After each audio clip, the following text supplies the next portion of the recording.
It's probably safe to say that most people don't think that famous musicians would have ever killed anyone, but in fact, this has happened on multiple occasions. So let's take a look at some of the professional musicians who have actually killed people. On April 15, 2005, a man named Desmond Hawkins was gunned down in Philadelphia, and it was said that one of the triggermen was Philly rapper Cassidy. As the Philadelphia Daily News reported, a fight broke out at a local pharmacy between one of Cassidy's friends and Roberto Johnson, an associate of Hawkins.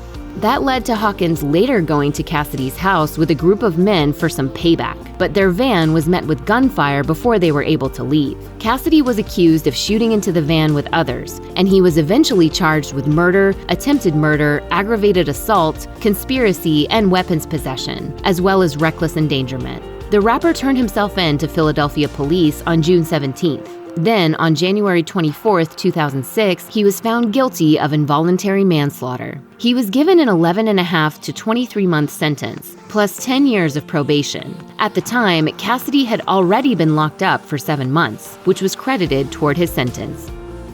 In 1984, Motley Crue's Vince Neil probably felt like he was on top of the world. His band had released their sophomore album, Shout at the Devil, the year before, and it peaked at number 17 on the Billboard charts. But a car accident in December changed everything for him, as it caused the death of Hanoi Rocks drummer Razzle. Motley Crue threw a party for Hanoi Rocks when they arrived in Los Angeles, which led to days of drinking. About 3 days into the wild shindig, Neil hopped into his 1972 Ford Pantera for an alcohol run, and Razzle went with him. While going 65 miles per hour in a 25-mile-per-hour zone, Neil hit a wet spot and ran into 2 cars in oncoming traffic. He was able to walk away from the crash with cracked ribs and cuts to his face, but Razzle died before arriving at the hospital.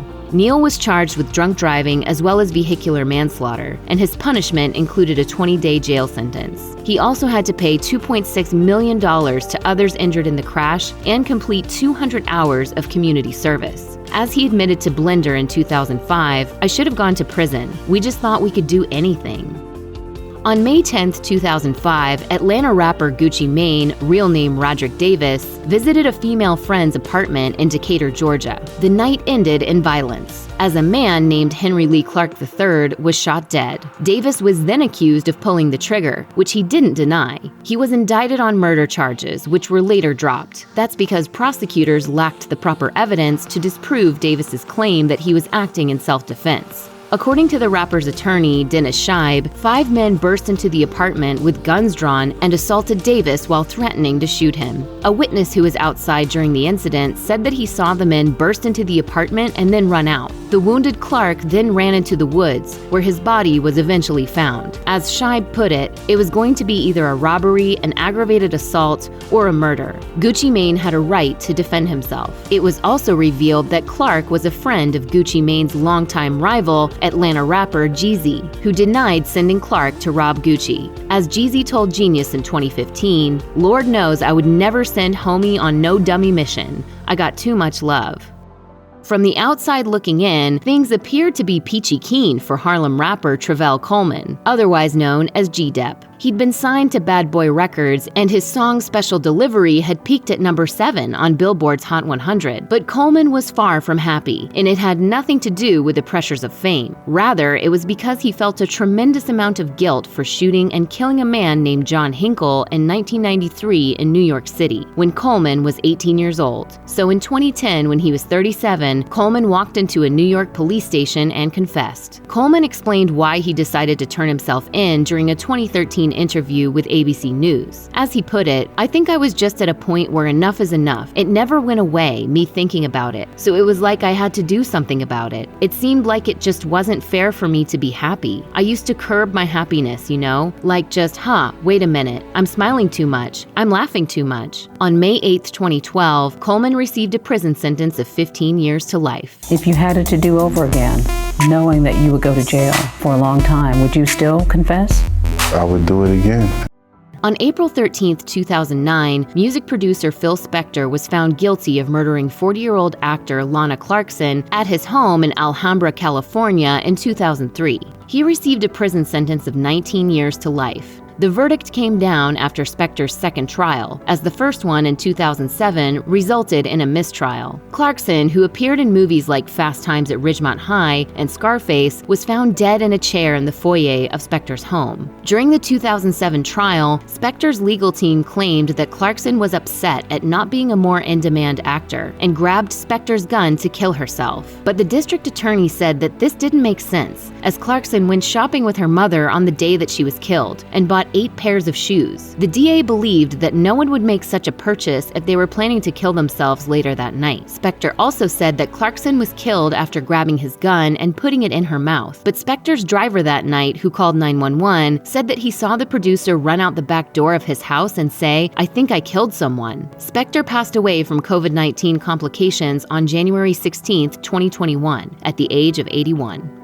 In 2008, rapper Rosco P. Coldchain was arrested for double murder in his hometown of Philadelphia. He'd been signed to Star Trek Records, owned by Pharrell Williams and his Neptunes production partner, Chad Hugo. Coldchain was picked up by police shortly after a man said to be in his teens or early 20s was shot and killed on December 18th. Another man was also killed during the incident. Coldchain was ultimately sentenced to life in prison without the possibility of parole. As of this video's release in 2021, Coldchain hasn't spoken about his case publicly, nor has his legal representation. Although in 2015, rapper Pusha T gave an update during an interview on New York radio station Hot 97. As he put it, Rosco is definitely coming home in the next few years. He had a development in his case that worked out in his favor, like with another defendant or whatever. They messed something up and it worked out for him, from what I understand.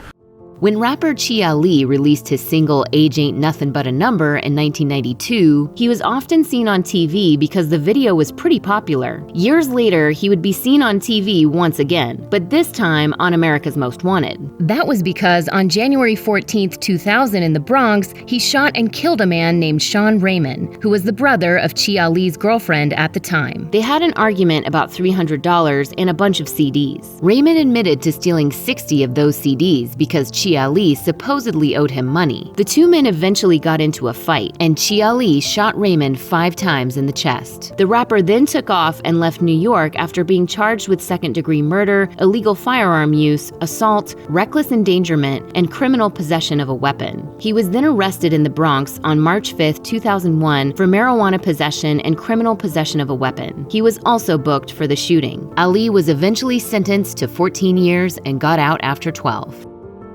Everything changed for New Orleans rapper Corey C. Murder Miller in January 2002.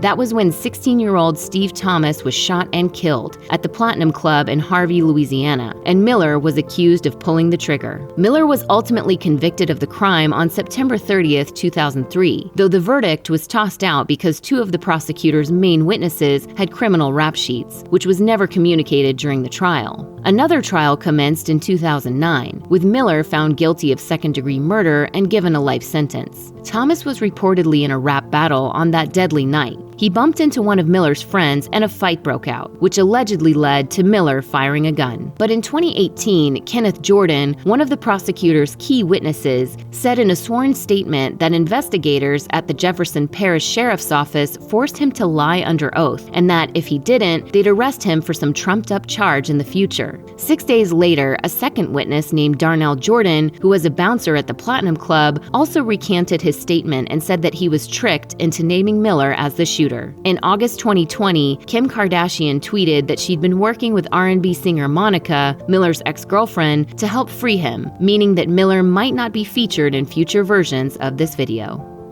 The night of January 4th, 1970 was a tragic one for The Who drummer Keith Moon. That's when, as a favor to his neighbor's son, he attended the opening of the Red Lion pub in Hatfield, Hertfordshire, just outside of London. Moon probably assumed that he'd sign some autographs and then take off. The pub hosted a blue-collar crowd, and some of the patrons were put off by Moon arriving in a Bentley while dressed in fancy rock star attire. The fact that he ordered expensive brandy instead of beer also probably didn't go over well with the working class crowd. When Moon tried to leave, a group of skinheads began pelting his Bentley with rocks and coins, while rocking the vehicle back and forth. His driver, Neil Boland, then exited the car and spoke to the angry mob. That's when Moon, who was 23 at the time, jumped into the driver's seat and hit the gas pedal to flee. But he hit Boland, who got trapped underneath the car and was dragged down the street. He died later at the hospital, and Moon was considered legally responsible for his death, while also being charged with drunk driving and driving without a license. The charges were eventually dropped and the incident was considered an accident, although Moon still pleaded guilty to drunk driving and driving without a license.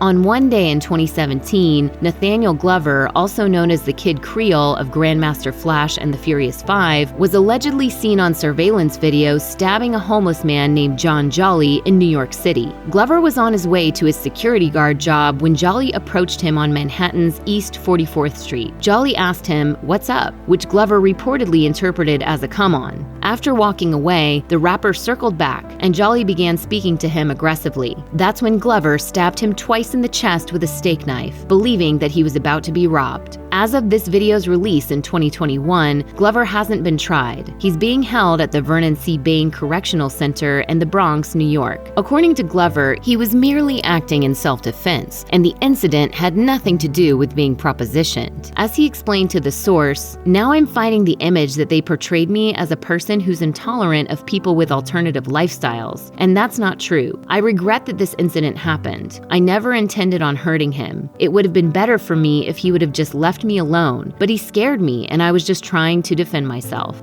Check out one of our newest videos right here. Plus, even more Nicki Swift videos about your favorite stars are coming soon. Subscribe to our YouTube channel and hit the bell so you don't miss a single one.